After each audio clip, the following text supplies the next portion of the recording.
thì mong mẹ em đẻ được một thằng con trai.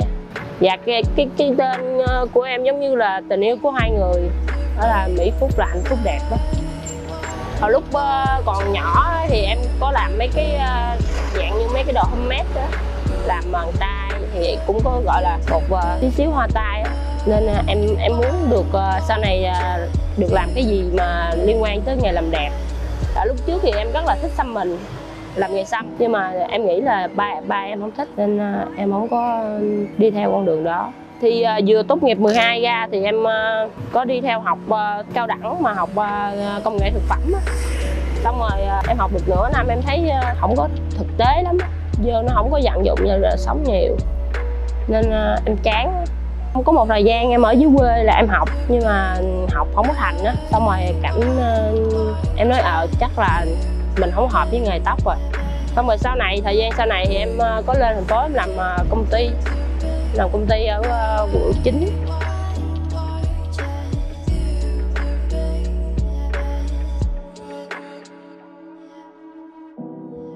Thì ở đó thì không có biết barber mấy, vô thì hỏi anh đó, các anh đó được 2 lần hỏi tìm hiểu rồi anh ơi học này sao khó không anh, học phí như thế nào. Xong rồi cái em thấy thích quá, cái em quyết định là em về em suy nghĩ và em đi học. Xong rồi em có điện về nhà kiểu như em nói với mẹ em là thôi mẹ cho con mượn cho trước số tiền ở đây rồi con học, rồi con vừa học vừa làm rồi con gửi tiền về trả này kia. Xong rồi mẹ em thì không ủng hộ chuyện em đi học cắt tóc nữa. Xong cái em mới quyết định là em mượn bạn em, kiểu như là thích lắm rồi. Cái em mới điện thằng bạn em ra là hiện giờ thằng bạn em nó vẫn còn đang là bạn của em, đang ở chung với em hiện tại luôn. Là em ra em mượn nó, em nói là bây giờ tao thích cắt tóc quá rồi, bây giờ nhưng mà tao không đủ tiền, không mày cho tao mượn đi, rồi tao vừa là học vừa làm, sau này tao mà ra nghề thì tao sẽ trả lại cho mày. Thì bạn em thì nó cũng cho em mượn này kia, nhưng mà được cái bạn em nó cho em mượn mà nó không có đòi. Tới bây giờ luôn em vẫn còn thiếu tiền nó mà em phải năn nỉ nó lấy tiền của em đi, tao trả mày nè, mày lấy giùm tao đi. Mà nó nói thôi mày giữ đi, chừng nào tao cần tao lấy. Tới bây giờ luôn.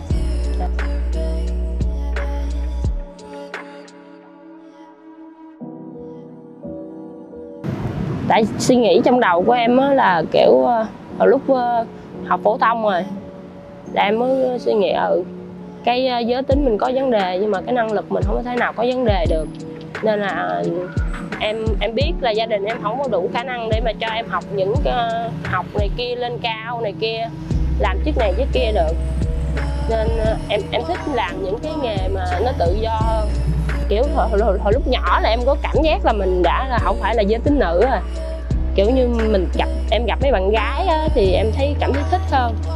Còn em thì em hay đánh lộn với trai đó. Hồi nhỏ thì em có một cái câu nói của em là em sẽ không bao giờ đánh bạn gái. Tại vì trong cái ký ức của em á là em thấy ba em với mẹ em.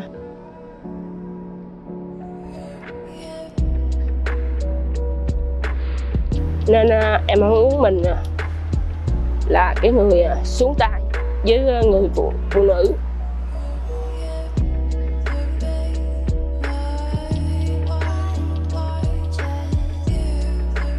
Từ lúc mà em đã nhận được nhận lương từ công việc cắt tóc á, là em có thường xuyên hình như tháng nào hoặc là nửa tháng em sẽ gửi tiền về cho mẹ. Ví dụ như tiền mẹ em hay bị bệnh lặt vặt á, nên em gửi tiền về cho mẹ mua thuốc này kia, rồi ăn uống rồi đầy đủ. Tại vì mẹ em năm nay cũng năm mấy rồi, nên em muốn là mình sẽ làm để mà bù đắp lại cho những tháng ngày mà em ra cơ. Thực ra là em biết anh Hiền từ rất là lâu rồi. Lúc mà coi phim Bộ Đời Chợ Lớn á, là biết, nhưng mà không có biết anh Hiền làm bên nghề cắt tóc. Xong rồi sau này vô nghề tóc thì nghe mọi người nhắc đến tiệm Forgo này kia nổi tiếng rồi này kia, thì em có vô xem thử. Thì lúc đó em đã làm nghề rồi, thì em cảm thấy phong cách rồi này kia, tiệm rồi này kia em rất là thích. Thì em có nói với bạn em là ê mày cái tiệm này nhìn đã quá, tao thích cái kiểu này nè hơn nè.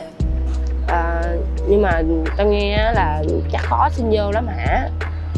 Xong rồi bạn em nó mới nói em câu là thôi đi mày ơi, cái tiệm của ông Hiền ổng không nhận mấy đứa lép với mày đâu. Đặt từ em nghe câu đó em rất là buồn. Xong rồi em mới suy nghĩ phải cố gắng một xíu.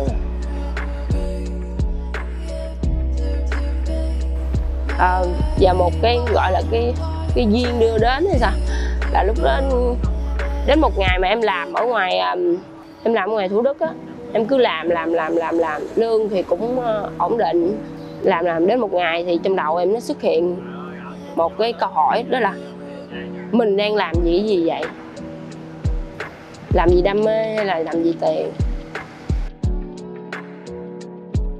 Thì em quyết định là nhắn tin cho anh Hiền.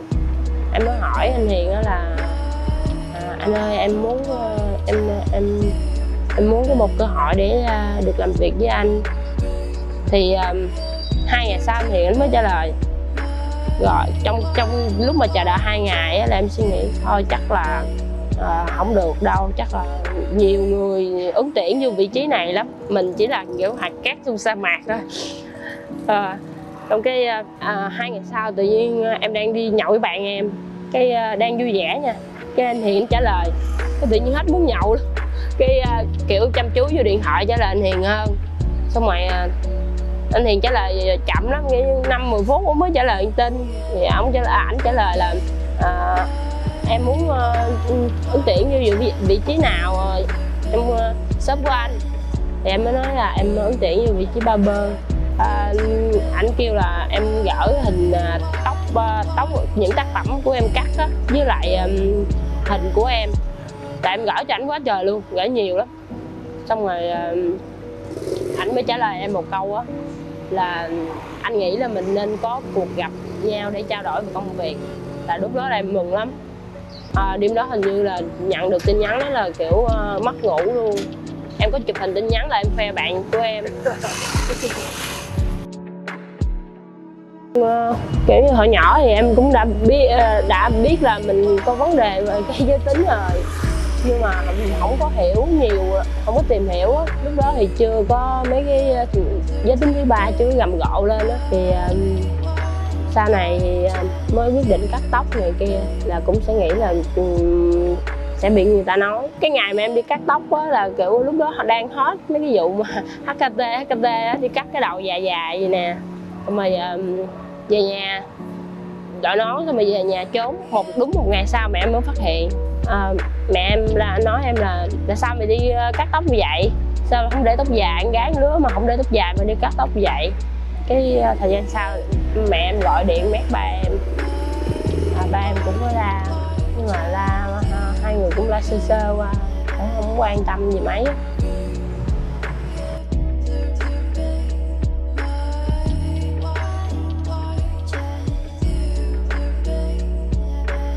Xong rồi sau này từ từ rồi em mới mặc đồ con trai lên, cái là em mặc những áo nịt ngực á. Sau này mẹ em mới biết, nhưng mà gia đình biết, nhưng mà kiểu không nói, nhưng mà cũng không có chấp nhận gì mấy. Tại mẹ em thì không có khó, mẹ cứ im vậy đó. Em biết là suy nghĩ sau này là những cái chuyện sau này rất là khó khăn đối với em, nhưng mà mình đã giới tính mình vậy rồi, nếu mà mình lừa dối nó, mình phản lại thì cũng sống không hạnh phúc đâu. Từ đó tới đó giờ là em không hề quen trai nha, chỉ quen con gái thôi không luôn á.